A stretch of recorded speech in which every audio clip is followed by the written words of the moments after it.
주시고 우리 성도님들 한 분 한 분 저들의 영혼 속에 우리 주님 찾아가 주시고 저들의 마음을 하나님 어루만져 주옵시고 특별히 오늘 이 말씀에 기름 부어 주시고 이 말씀을 친히 저들에게 감화감동하심으로 풀어주시는 귀한 말씀 될 수 있도록 은혜 허락하여 주옵소서. 주님 전에 나올 때 빈손 들고 나오지 아니하고 귀한 것 구별하여 주님 앞에 봉헌합니다.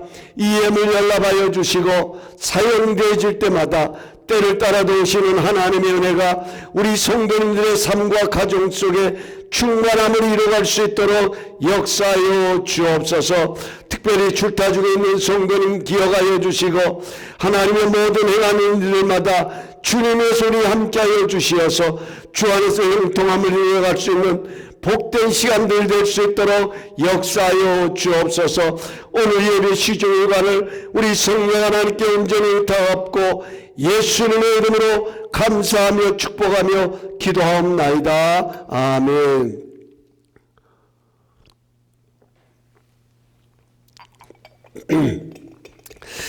지난 한 주 동안 제 안에서 계속 되새겼던 문구 하나가 있었습니다. 운전을 하고 가면서 또는 여러 목사님들의 말씀을 들으면서 제 입술로 되새겼던 말은 종의 행복은 쓰임받는 것이다 라는 것입니다. 여러분, 종이 뭐하는 사람입니까? 종은 주인을 위해 존재하는 자들입니다. 주인의 일을 감당하기 위해 부르심을 받은 소명자가 종입니다. 종은 주어진 자리에서 주인의 뜻대로 주어진 일을 감당해야 할 사명이 있습니다. 왜냐하면 종의 행복은 쓰임받는 것이기 때문입니다. 오늘 본문에도 종으로서 쓰임받는 이삭의 모습이 쓰여 있습니다. 특별히 본문에는 하나님께서 이삭에게 나타나신 장면이 나옵니다. 여기 나타났다는 것은 하나님이 하나님 자신을 드러내 보이셨다는 것입니다. 이것을 신학적인 용어로 하나님의 계시 이렇게 말합니다. 계시라는 것은 사람의 지혜로서는 알 수 없는 하나님의 뜻이나 하나님의 진리를 하나님께서 직접 열으셔서 깨우치고 알게 하시는 것입니다. 지금도 하나님은 살아계시기에 하나님 자신을 나타내시고 계시하고 계신다 하는 것입니다. 하나님은 언제 이삭에게 나타나셨습니까? 오늘 본문 1절은 이렇게 시작합니다. 아브라함 때에 첫 흉년이 들었더니 그 땅에 또 흉년이 들매, 이렇게 시작하고 있습니다. 여기 오늘 성경은 당시의 상황, 하나님께서 이삭에게 나타나셨던 그 상황을 또 흉년이 들었다 이렇게 설명하고 있습니다. 아버지 아브라함 때 찾아왔던 흉년이 아들 이삭의 때에도 찾아온 것입니다. 여러분, 부모는요, 자신이 당하는 고난은 자녀는 겪지 않기를 원합니다. 나는 어렵고 힘들어도 자녀는 편안하고 행복하기를 원하는 것이 부모의 바람이고 마음입니다. 하지만 부모의 뜻대로 되는 것은 아닙니다. 부모에게 찾아오는 어려움, 자녀도 경험할 수 있다는 것입니다. 이게 오늘 성경이 우리에게 들려주시는 첫 번째 메시지입니다. 그렇다면 부모는 어떻게 해야 할까요? 부모는 어렵고 힘들수록 믿음에 굳게 서야 합니다. 그래야 자녀도 어렵고 힘들 때에 그 길을 걷게 되는 것입니다. 이삭은 흉년을 만나자 아버지 아브라함처럼 애굽으로 내려가려고 블레셋 땅에 이르렀습니다. 애굽은 다시 말하면 오늘날로 이집트를 말하는데, 이 애굽은 나일강이라는 큰 강이 국토의 4%를 차지하고 있었습니다. 물이 범람하여 곡창지대를 이루고 있는 그런 특별한 지형을 가지고 있었던 것입니다. 그런가 하면 블레셋은 지금의 가자지구입니다. 지금 하마스와 이스라엘이 한창 전쟁을 치르고 있습니다. 그런데 적십자의 구호 물자가 어떻게 가자지구로 들어갑니까? 이집트를 통해서 들어갑니다. 가자지구와 이집트는 근접해 있는 유일한 통로입니다. 이삭은 자신이 살던 부엘라 헤로이를 떠나 이집트로 내려가려고 지금 블레셋 땅에 머물게 된 것입니다. 그때 하나님이 나타나셔서 너는 애굽으로 내려가지 말고 내가 내게 지시하는 땅에 거주하라고 말씀합니다. 왜 하나님께서는 풍흉년의 때에 풍성한 애굽 땅을 뒤로하고 블레셋 땅 그랄에 거주하라고 말씀하셨을까요? 하나님은 흉년의 때에 이삭을 통해 이루시기를 원하는 하나님의 뜻이 있었기 때문입니다. 그 뜻이 무엇인지 오늘 본문 3절 4절은 이렇게 말씀합니다. 제가 봉독합니다. 이 땅에 거류하면 내가 너와 함께 있어 내게 복을 주고 내가 이 모든 땅을 너와 내 자손에게 주리라. 내가 내 아버지 아브라함에게 맹세한 것을 이루어 내 자손을 하늘의 별과 같이 번성하게 하며 이 모든 땅을 내 자손에게 주리니 내 자손으로 말미암아 천하 만민이 복을 받으리라. 여러분, 내가 너와 함께 있어 너의 아버지 아브라함과 맺었던 언약을 내가 이루겠다는 것입니다. 아브라함에게 맹세했던 것처럼 이삭 너의 자손을 통해서 천하 만민이 복을 받게 하시겠다는 것입니다. 이것을 언제 하냐면 흉년의 때에 하나님은 그 일을 이루시겠다는 거예요. 그래서 너는 애굽으로 내려가지 말고 내가 내게 지시한 그 땅에 머물라 이렇게 말씀하고 있는 것입니다. 지금 이삭은요 하나님의 뜻을 이루어갈 하나님의 종으로 부름을 받고 있는 거예요. 이삭 자신을 위해서 이 땅에 거주하는 것이 아닙니다. 하나님의 뜻을 이루는 사명자로 이 땅에 머물라는 것입니다. 종의 행복은 쓰임받는 것입니다. 여기 종이라는 말은 헬라어로 둘로스라는 단어를 사용합니다. 우리가 로마서 1장 1절에 가서 보면 사도 바울도 자신을 소개하면서 예수 그리스도의 종 바울은 이렇게 소개를 합니다. 예수 그리스도의 종 바울은 자신을 그리스도의 종으로 소개하고 있다는 겁니다. 여기서 바울이 사용한 종이 바로 이 둘로스라는 단어인데 이 둘로스라는 말은 주인에게 있어서 가구와 같은 존재 이런 뜻을 담고 있다 하는 것입니다. 여러분들도 여러분의 집에 가시면 가구들이 있을 거예요. 그 가구들은 주인을 위해 존재하는 것입니다. 그래서 어떤 가구는 주인의 필요에 따라서 안방에 두기도 하고 어떤 가구는 주인의 필요에 따라서 거실에 두기도 하고 어떤 가구는 주인의 필요에 따라서 누추한 곳에 두기도 합니다. 중요한 것은 어떤 장소에 있든지 주인의 뜻대로 사용되는 것이 가치이고 행복이다 하는 것입니다. 우리도 마찬가지입니다. 우리에게 상황이 왜 중요할까요? 여러분 우리 상황 중요하잖아요. 근데 이 상황이 왜 중요할까요?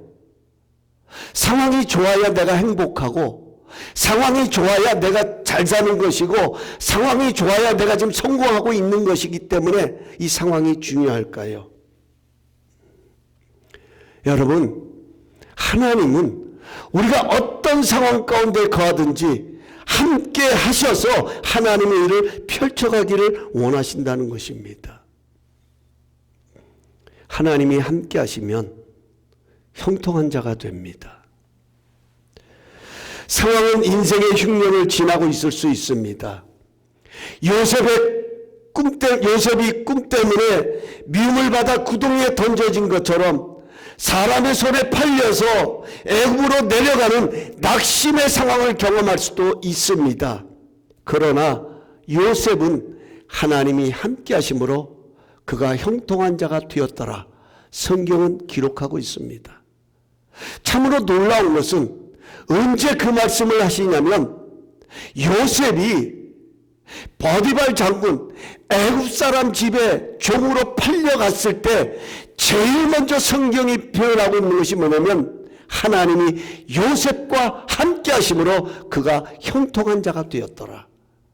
여기서부터 요셉의 고난이 시작되는 거예요. 여기서부터 요셉의 일생이 펼쳐지는 거예요. 어려운 상황이지만, 절망의 상황이지만 하나님이 함께 하심으로 그의 일생에 그 남은 상황들이 펼쳐진다 하는 이야기입니다. 억울한 일을 당해 감옥에 가도 그 감옥이 하나님의 뜻을 이루는, 그래서 만민의 생명을 구원하는 그런 도구로 쓰임받게 되는 것을 보게 됩니다. 하나님은 억울한 감옥도 하나님의 뜻을 펼쳐가시는 도구로 사용했다 하는 것입니다. 우리에게 주시는 교훈이 있습니다. 모든 상황은요, 모든 역사는 하나님의 뜻대로 세워집니다. 하나님의 뜻대로. 우리는 그 하나님의 역사에 쓰임받는 종입니다. 지금 우리에게 주어진 자리가 이삭처럼 인생의 흉년이 찾아오는 그런 순간일 수도 있습니다. 하지만 하나님은 이런 상황 가운데도 함께 하셔서 하나님의 이야기를 써내려 가시기를 원하신다 하는 것입니다. 인생의 흉년 같은 그런 상황 속에 하나님의 이야기가 쓰여지기를 원한다. 이게 하나님의 마음이에요.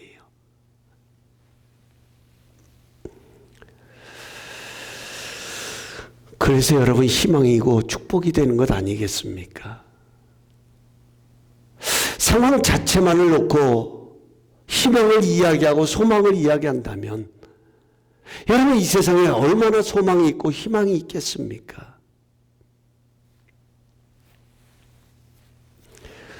절망의 순간에도 하나님께서 나를 통해 하실 일이 있고 펼쳐가기 원하시는 뜻이 있다고 하는 것, 여러분 이것이야말로 축복 중에 축복이 아니겠습니까? 오늘 창세기 본문 26장 12절 13절 여러분 성경책 있으신 분들을 한번 보셔도 좋겠어요. 준비됐군요. 아마 이 개업 예배라든지 이런 예배가 많이 사용되는 성경 구절입니다. 우리가 참 좋아하는 성경 구절이죠. 우리 화면에 띄어지니까 우리 함께 한번 읽어봅시다. 시작.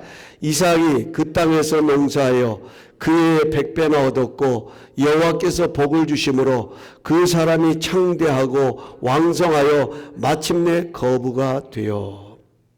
여러분 여기 제가 밑줄을 긋습니다. 그 땅에서와 마침내라는 단어를 주목하셨으면 좋겠어요.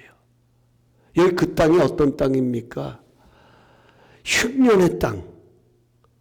그래서 애굽으로 내려가려고 했던 그 땅. 하나님이 지시하신 땅. 하나님의 뜻을 펼치기 위해서 하나님이 머물라고 했던 그 땅. 그 땅에서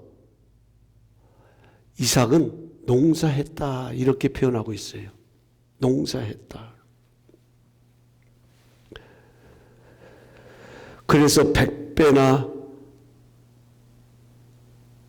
열매를 얻었다 하는 이 이야기는 반드시 회복시키시는 하나님의 은혜를 상징하는 것입니다. 회복시키시는 하나님의 은혜.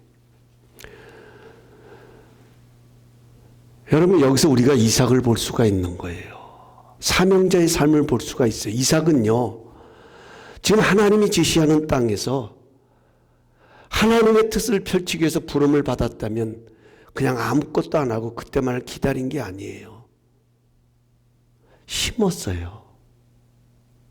상황적으로는 무의미한 땅 같지만 그렇지 않겠습니까? 흉년의 땅인데 뭐 하나 제대로 열매를 맺을 수 없는 그런 땅인데,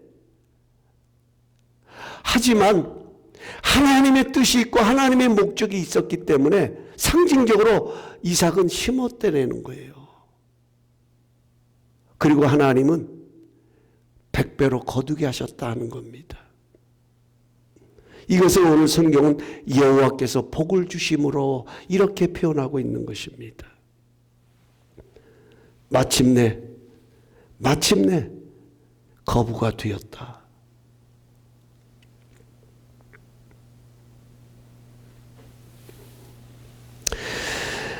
여러분, 한번 우리에게 적용해 봤으면 좋겠어요. 어렵고 힘들지만 우리가 원하는 것은 하나님이 함께 하시기를 원하잖아요. 왜 하나님이 함께 하셔야 할까요? 인생의 흉년을 맞이하고 있는 이런 인생들을 왜 하나님은 회복시키시고 왜 축복하셔야 할까요? 더 좋은 상황도 있음에도 불구하고 어려움 속에 있는 그들을 통하여서 왜 하나님은 하나님의 이야기를 써 내려가기를 원하실까요? 그것은 사명 때문입니다. 사명. 위로자의 사명. 나와 같은 사람을, 나를 고치셔서 나와 같은 사람을 고치시는 하나님의 역사 때문에 그렇다는 거예요. 너로 인하여 만민이 복을 얻을 것이다. 다시 말하면 여기에 너의 후손 속에는 여러 종류의 후손들이 있을 거예요. 여러 가지 삶이 주어지지만 하나님께서는 그들의 삶을 통하여서 모든 사람들이 복을 얻는, 희망을 얻고 소망을 얻고 꿈을 얻고 다시금 리커버리 되고 회복되어지는 그런 은혜를 누리게 하시겠다 하는 겁니다. 그 사명 때문에 하나님은 함께 하셔야 되는 거고요. 그 사명 때문에 인생의 흉년을 지나고 있는 우리의 삶 가운데도 하나님이 복을 주셔야 된다는 거예요. 저는 우리에게 이런 은혜가 있기를 원합니다. 우리의 상황은 비록 흉년의 때를 맞이하고 있지만 반드시 위로자의 사명을 감당하게 하시는 그 하나님의 은혜가 우리의 삶 가운데 나타나기를 간절히 원하는 것입니다. 우리가 잘 아는 오프라 윈프리라는 여성이 있습니다. 미국에서 가장 영향력 있는 여성 1위로 뽑힐 만큼 능력 있는 여성입니다. 하지만 이 오프라 윈프리의 성장 배경은 참 어둡습니다. 희망적이고 꿈으로 가득했던 것이 아닙니다. 그녀는 어린 나이에 부모가 이혼을 합니다. 어린 시절 사촌에게 성폭행을 당하고 미숙아를 낳게 되지만 그 아이마저 죽게 됩니다. 오프라 윈프리는 그때부터 마약에 빠지게 되고 그 좋은 청년의 시절, 젊은 시절을 불우한 상황으로 보내게 됩니다. 희망보다는 원망과 분노의 시간을 보냅니다. 이런 오프라 윈프리가 아버지를 만나고 변화가 일어나기 시작합니다. 아버지가 건네준 성경을 읽고 교회에 나가기를 시작하면서 변화되기를 시작하고 결과적으로는 성공하는 여성으로 자리매김하게 됩니다. 이런 오프라 윈프리가 자신의 책에 사명에 대한 글을 쓰면서 이런 글을 남깁니다. 남보다 더 아파하는 것이 있다면 그것은 고통이 아니라 사명이다. 아파본 사람만이 아픔을 겪은 사람에게 위로를 주고 세워줄 수 있기 때문이다. 저는 이 글을 읽으면서 지금의 오프라 윈플리의 삶을 한번 들여다보았습니다. 그가 하는 일. 그의 과거는 암울하고 어두웠지만 지금 그는 분명하게 많은 사람들의 희망을 주고 용기를 주는 사명자로 살아가고 있다는 겁니다. 이삭이 그 땅에 농사를 지어 100배를 얻은 것처럼 오프라 윈도우는 이러한 은혜를 누리면서 다른 사람들을 세워주고 일으켜주는 그런 놀라운 일들을 이루고 있다 하는 것입니다. 사랑하는 성도 여러분, 우리는 묻고 싶습니다. 하나님이 왜 이 고통을 주시는지, 왜 우리로 하여금 인생의 흉년을 지나게 하시는지 묻고 싶어집니다. 하지만 분명한 것은 그 일을 통하여 이루시기를 원하시는 하나님의 주시는 사명 때문입니다. 우리를 통해 이뤄 가시기를 원하시는 사명이 있기 때문입니다. 내가 믿음이 좋고 내가 능력이 넘쳐나서가 아닙니다. 연약하고 부족한 내 인생에 하나님의 능력이 머금으로 인하여서 그 가시와 그 고통 속에 하나님의 능력이 머금으로 그 약함이 오히려 또 다른 사람을 세우는 사명이 되기 위해 오늘도 하나님은 우리를 이런 자리에 세우셨다 하는 것입니다. 종의 행복은 쓰임받는 것입니다. 그렇다면 쓰임받기 위해서는 어떻게 해야 할까 하는 겁니다. 지난 한 주간 제가 계속해서 종의 행복은 쓰임받는 것이다, 이것을 되새기면서 그러면 어떻게 쓰임받을 수 있을까, 이 부분을 참 묵상하다가요, 흉년의 땅에서 농사하여 그 해에 100배나 수확을 거두고 마침내 거부가 되었던 이삭의 그 이후의 삶을 한번 들여다보았습니다. 참 감사해요. 오늘 본문을 선택하게 된 것도 사실은 오늘 이 본문은요, 제가 오래전에 몇 주 전에 제 사역의 남은 시간들을 어떻게 보내야 될 것인가, 어떤 플랜들을 세워야 될 것인가, 이런 것들을 생각하고 묵상하고 되새기다가 이 이삭이 이 장면을 보게 된 것이걸랑요. 그래서 제가 제 컴퓨터에도 새 우물이 주는 성경적인 의미라는 이런 글이 있어요. 제가 지금 막 이렇게 써놓은 것이 있습니다.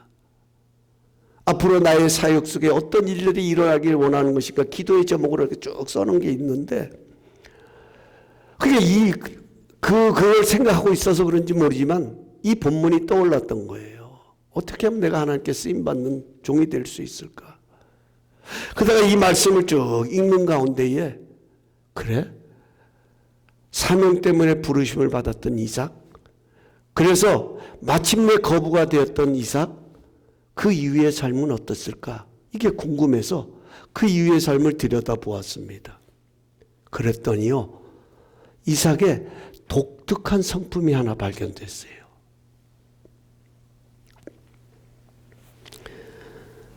그것은 이삭은 가는 곳마다 새 우물을 봤다 하는 겁니다. 새 우물을. 지금 이삭이 블레셋 땅에 거하잖아요.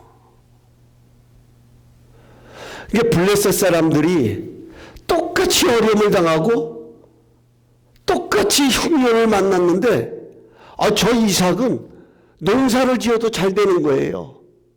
100배나 결실을 얻는 거예요. 막 하나님이 이삭에게 부어주는 겁니다. 그걸 보니까 사촌이 땅을 사면 배가 아프다고 블레셋 사람들이 시기한 거예요. 질투한 겁니다. 그래서 우물을, 아버지 아브라함 때 파놓았던 우물을 다 메워버립니다. 왜냐하면 아버지 아브라함이 흉년을 만나서 애굽에 내려갔다가 다시 하나님의 인도하심을 받아서 이 블레셋 땅에 거하게 되걸랑요. 이 그랄 땅에. 그리고 거기에 거하면서 그곳에 많은 우물들을 팠습니다. 여러분, 사망의 땅에서 이 우물이 얼마나 중요합니까? 생명의 연장성이 우물입니다. 그 우물을 메워버렸다는 것은 죽으라는 것과 같은 거예요. 차라리 죽어라. 하지만 이삭은 그들과 우물을 놓고 싸운 것이 아닙니다. 내 목숨이 달렸으면 당연히 싸워야 되잖아요. 근데 싸운 것이 아니에요. 그들이 우물을 메우면 이삭은 또 다른 곳에 가서 우물을 새롭게 팠습니다.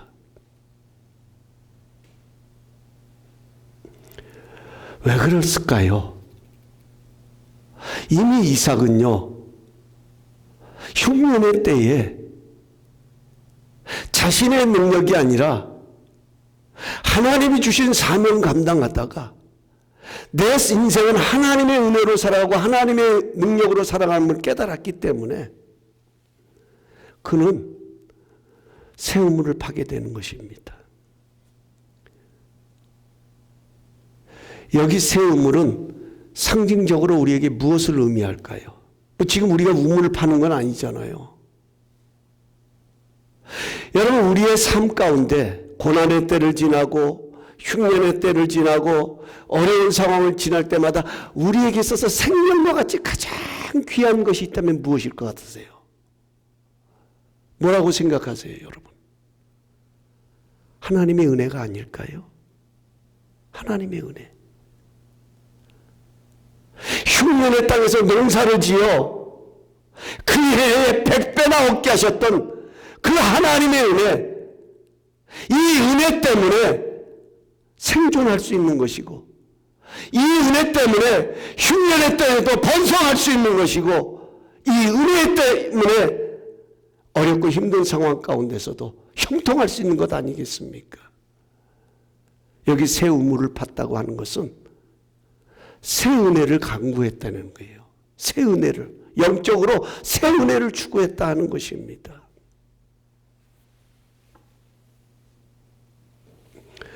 여러분, 우리가 주어진 상황에서 종으로 쓰임받는 우리가 하나님께 쓰임받기 위해서 필요한 것이 있다면 날마다 영적인 새 우물을 파야 된다 하는 겁니다. 새 은혜를 구해야 됩니다. 내가 만나고 있는 이 상황 속에 분명한 것은 하나님의 뜻이 있으면 그 뜻에 대해 그 하나님의 은혜를 새롭게 구해야 된다는 거예요. 항상 똑같은 게 아니잖아요.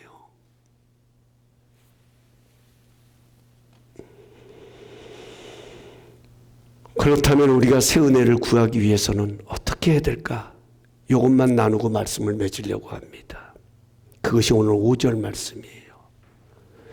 하나님이 왜 이삭을 선택하셨고 왜 이삭에게 이런 일을 하시는지 5절 말씀 우리 함께 한 목소리 읽어보십시다. 시작.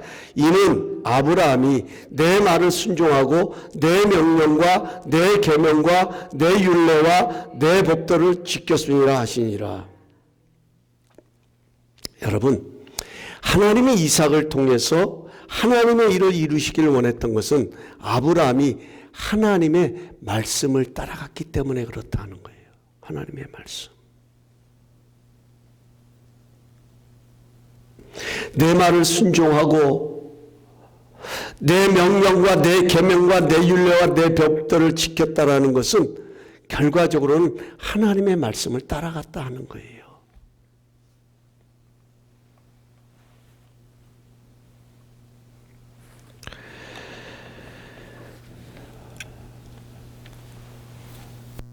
우리가 어떻게 새 우물을 팔 수 있냐면 말씀대로 따라가는 거. 지난주에 우리 한국의 아주 대형 교회를 섬겼던 목사님이 이제 은퇴를 하시게 되면서 새롭게 하소서라는 그 프로그램에 나와서 자신의 지난날의 목회에 대한 이야기를 나누셨습니다. 제가 그분의 그런 간증을 쭉 이렇게 유튜브를 통해서 보다가 참 제 마음에 한 가지 와닿는 게 뭐냐면 그분이 이런 질문을 해요. 그 사회 보시는 주영훈 집사죠. 그분이 원래는 작곡가지만 그분에게 우리가 하나님을 만난다는 것이 무엇입니까? 이렇게 묻는 거예요. 우리가 하나님을 만난다는 것이 뭡니까? 그러면서 하시는 말씀이 우리가 하나님을 만난다는 것은 그 하나님의 입에서 나오는 말씀을 따라가다가 살다가 그 말씀을 통해서 하나님의 능력을 경험하는 것, 이게 하나님을 만나는 것 아니겠습니까? 제가 그 이야기를 들으면서 그래, 저거다. 답은 저거다. 우리가 하나님의 새로운 은혜를 구할 수 있는 방법은요, 하나님의 말씀을 따라가는 거예요. 하나님의 말씀 앞에 서는 거예요, 날마다.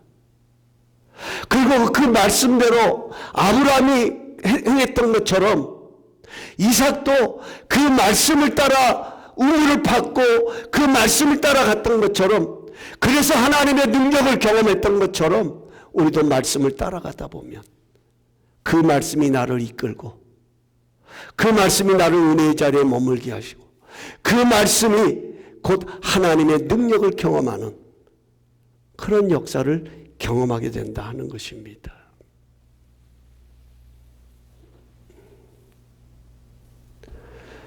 사랑하는 성도 여러분, 말씀, 지난주일도 나누었죠. 말씀에는 이 성경은 하나님의 감동으로 된 것입니다. 하나님의 말씀은 살아있고 원동력이 있다고 말씀합니다. 하나님의 말씀은 교훈이 있고 책망이 있고 우리를 바르게 하기에 유익하고 의로 교육하기에 유익하고 우리를 온전한 자로 세울 수 있는 능력이 이 말씀에 있다고 말합니다. 그 일을 행할 수 있는 능력을 이 말씀에 있다고 말합니다. 이 말씀을 따라가다 보면 우리는 하나님의 능력, 하나님의 새로운 은혜를 경험할 수 있다 하는 것이죠. 말씀 맺으려고 합니다. 종의 행복은 쓰임받는 것입니다. 우리는 사명자로 여기에 머물고 있음을 잊지 마십시오.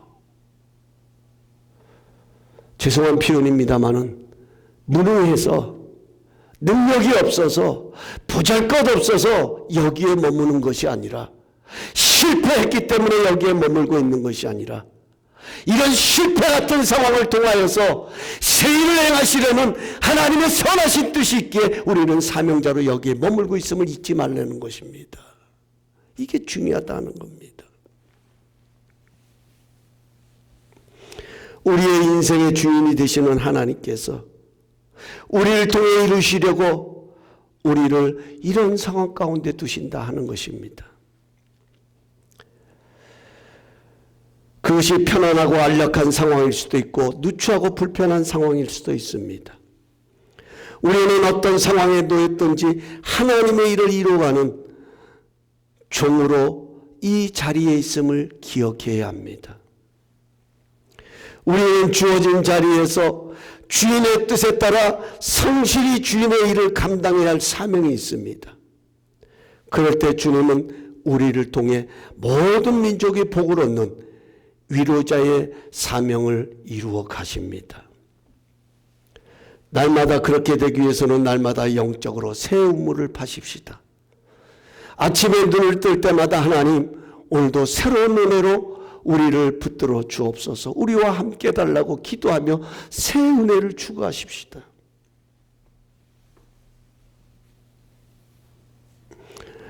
하나님의 입에서 나오는 말씀으로 우리의 믿음을 세우고 그 말씀을 따라가며 하나님의 능력을 경험하십시다. 바로 거기에서 하나님은 우리를 만나 주실 것입니다. 지금과 같은 상황에서 하나님을 만나길 원하신다면 하나님은 멀리 계시지 않습니다. 우리가 말씀을 따라가는 그곳에서 하나님은 우리를 만나기 위해 기다리고 계십니다. 우리 모두 주어진 자리에서 주인에게 쓰임받는 행복한 종들로 세워질 수 있기를 예수님의 이름으로 축원합니다. 우리 다 함께 찬송가 314장, 이제 이 찬양을 드리실 텐데 이 찬양을 드리면서 이제 성찬식도 함께